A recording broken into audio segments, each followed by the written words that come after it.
This channel does not promote any violent, harmful, or illegal activities. All content provided by this channel is meant for an educational purpose only. Cancer Healer Center, a new beginning.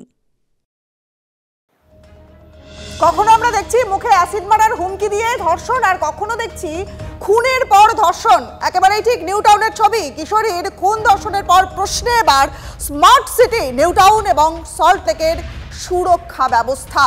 Salt Lake IT সেক্টরে night শিফটে কাজে মহিলাদের সুরক্ষার দাবিতে হাইকোর্টে মামলা করা হলো। টিম গঠন করে সুরক্ষা ব্যবস্থার উন্নতিতে পর্যালোচনা করে দেখবে স্বরাষ্ট্র দপ্তর। নির্দেশ কলকাতা হাইকোর্টের প্রধান বিচারপতি। সল্টলেক নিউ টাউনে মহিলাদের সুরক্ষায় ঠিক কি কি ব্যবস্থা? হাইকোর্টের রিপোর্ট জমা দিল পুলিশ। আলোর ব্যবস্থা, সিসিটিভির নজরদারি থেকে শুরু করে উইনার্স বাহিনী, আইটি সেক্টরে যাবতীয় পদক্ষেপের নথি পেশ করল পুলিশ।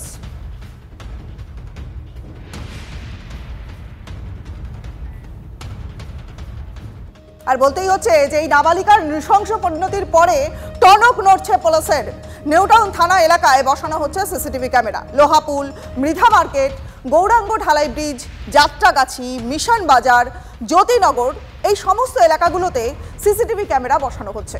যাত্রাগাছির মোড়, গৌরাঙ্গনগর নতুন ব্রিজ, তরুলিয়া ঝিলপাড়েও বসানো হবে সিসি ক্যামেরা।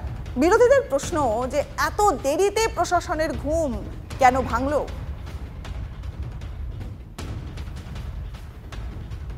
নাবালিকাকে যৌন হেনস্থার ঘটনার পরে প্রশ্ন ওঠে নিরাপত্তা নিয়ে। সেই জল গড়ায় কলকাতা হাইকোর্ট পর্যন্ত। তারপরেই দেখা যাচ্ছে যে নিউ টাউনের বিভিন্ন জায়গায় লোহাপোল সংলগ্ন এলাকায় 4খানা সিসিটিভি বসানো হয়েছে। এছাড়াও বিভিন্ন জায়গায় প্রায় 6টি জায়গায় 20খানা সিসিটিভি বসানো হয়েছে।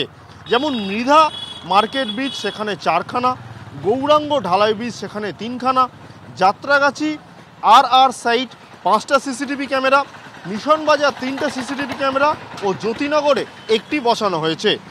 আগামী দিনে পরিকল্পনা রয়েছে যাত্রাগাছি মোড়, গৌরাঙ্গনগর নতুন ব্রিজ ও তরুলিয়া ঝিলপাড়, সেখানেও সিসি ক্যামেরা বসানো হবে।